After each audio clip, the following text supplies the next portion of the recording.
Shalom, salam sejahtera dalam kasih Kristus bagi Bapak Ibu, saudara-saudara di mana saja saudara berada. Jumpa lagi bersama saya di Pedoman Hidup Kristiani, dan pada kesempatan ini saya akan mengajak kita untuk sama-sama bersekutu dengan Tuhan melalui pembacaan dan renungan firman Tuhan yang akan saya sampaikan dengan tema pentingnya tuntunan Tuhan dalam perjalanan hidup kita. Ayat bacaan terdapat di dalam Ulangan pasal 31 ayat 8. Demikian bunyi firman Tuhan. Sebab Tuhan, Dia sendiri akan berjalan di depanmu. Dia sendiri akan menyertai engkau. Dia tidak akan membiarkan engkau dan tidak akan meninggalkan engkau. Janganlah takut dan janganlah patah hati. Demikian firman Tuhan yang akan kita renungkan pada hari ini.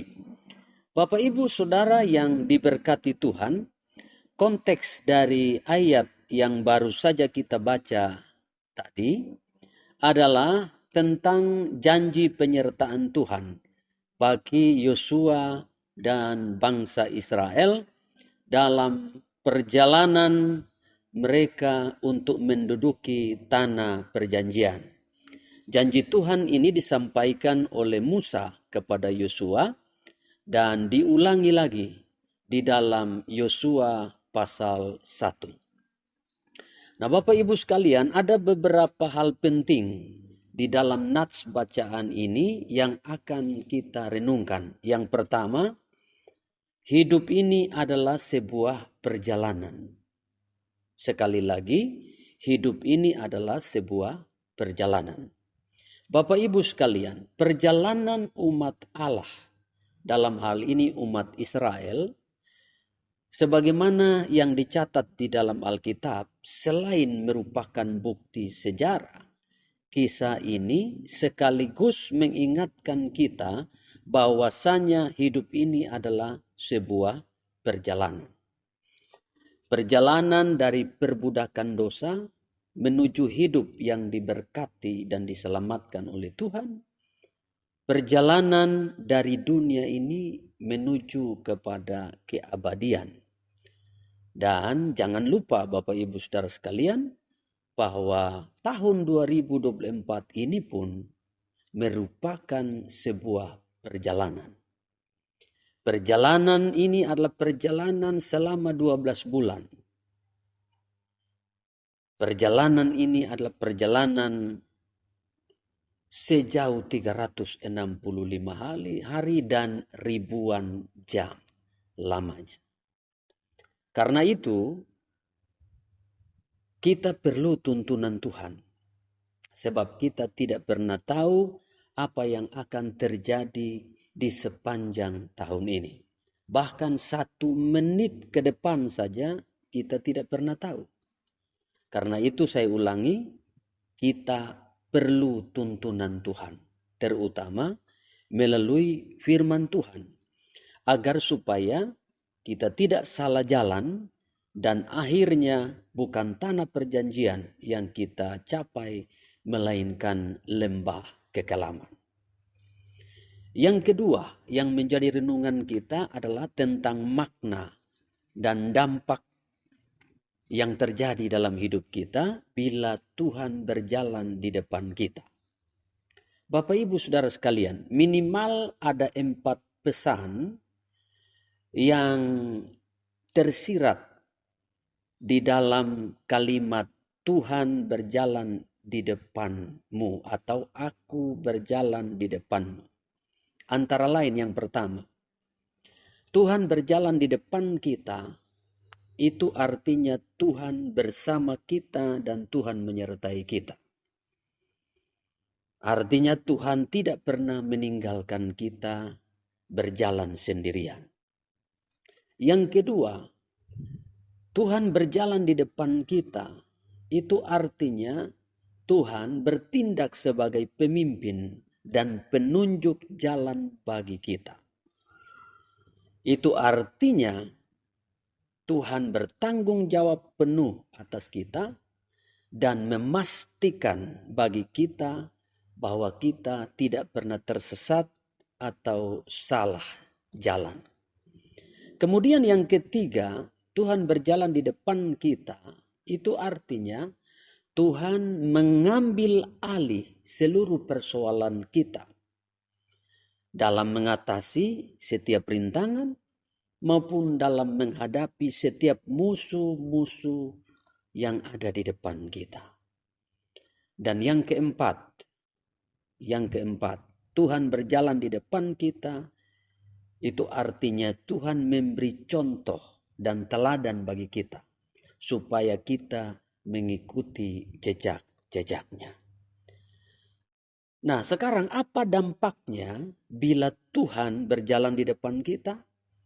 Ada beberapa nats firman Tuhan yang saya akan bacakan buat kita, yaitu antara lain Keluaran 13 ayat 21 dan 22 berkata begini, Tuhan berjalan di depan mereka pada siang hari dalam tiang awan untuk menuntun mereka di jalan, dan pada waktu malam dalam tiang api untuk menerangi mereka, sehingga mereka dapat berjalan siang dan malam. Dengan tidak beralih, tiang awan itu tetap ada pada siang hari dan tiang api pada waktu malam di depan bangsa itu. Apa pesan daripada nats ini? Pesannya adalah orang-orang Israel atau umat Allah tetap berjalan baik siang maupun malam karena Tuhan tampil di depan mereka dalam bentuk tiang awan dan tiang api. Kemudian Ulangan 1 ayat 33. Di sana dikatakan yang berjalan di depanmu di perjalanan untuk mencari tempat bagimu, di mana kamu dapat berkemah dengan api pada waktu malam dan dengan awan pada waktu siang, untuk memperlihatkan kepadamu jalan yang harus kamu tempuh. Nah, apa pesan daripada nats ini? Pesannya adalah ketika Tuhan berjalan di depan umatnya, ketika Tuhan berjalan di depan kita, maka Tuhanlah yang akan mencari tempat berkemah, tempat beristirahat, tempat tinggal, dan bahkan lebih dari itu, memperlihatkan jalan mana yang harus kita tempuh. Itu artinya kalau Tuhan berjalan di depan kita, kita tidak akan salah jalan. Kemudian Ulangan 1 ayat 30, di sana Alkitab berkata, Tuhan Allahmu yang berjalan di depanmu, dialah yang akan berperang untukmu, sama seperti yang dilakukannya bagimu di Mesir di depan matamu.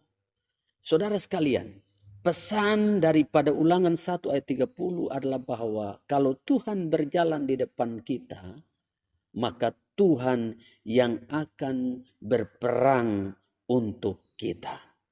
Artinya Tuhan akan menghadapi musuh-musuh yang menghadang kita di depan.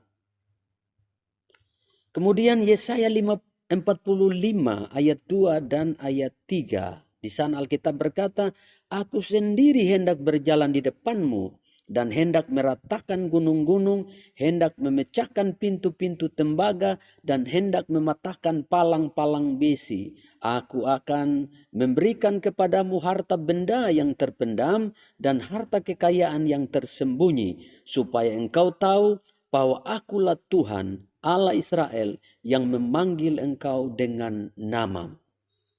Saudara-saudara sekalian, pesan daripada Yesaya 45 ayat 2 dan 3 adalah bahwa ketika Tuhan berjalan di depan kita, maka Dia akan meratakan gunung-gunung.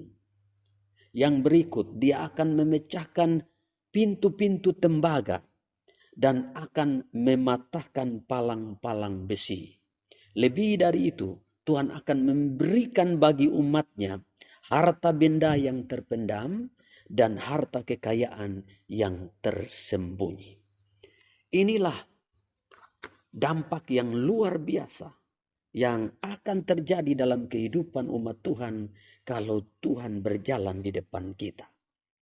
Kemudian kebenaran yang ketiga, apa yang harus kita lakukan supaya kita mengalami karya Tuhan yang luar biasa di sepanjang perjalanan hidup kita, sebagaimana yang dijelaskan, yang dinyatakan di dalam ayat-ayat bacaan tadi. Kita kembali kepada Ulangan 31 ayat 8, ayat bacaan kita. Sebab Tuhan, Dia sendiri akan berjalan di depanmu, Dia sendiri akan menyertai engkau, Dia tidak akan membiarkan engkau dan tidak akan meninggalkan engkau. Janganlah takut dan janganlah patah hati. Bapak Ibu Saudara sekalian, dari nats ini minimal ada 4 hal yang harus kita lakukan supaya kita mengalami karya Tuhan yang besar di sepanjang perjalanan hidup kita. Yang pertama adalah jangan menduakan Tuhan. Sekali lagi, jangan menduakan Tuhan. Bapak Ibu sekalian, frasa aku sendiri itu menyatakan bagi kita paling tidak 2 hal. Yang pertama, Tuhan tidak mengirim seorang utusan, baik nabi atau malaikat, untuk berjalan bersama kita. Melainkan Tuhan sendiri.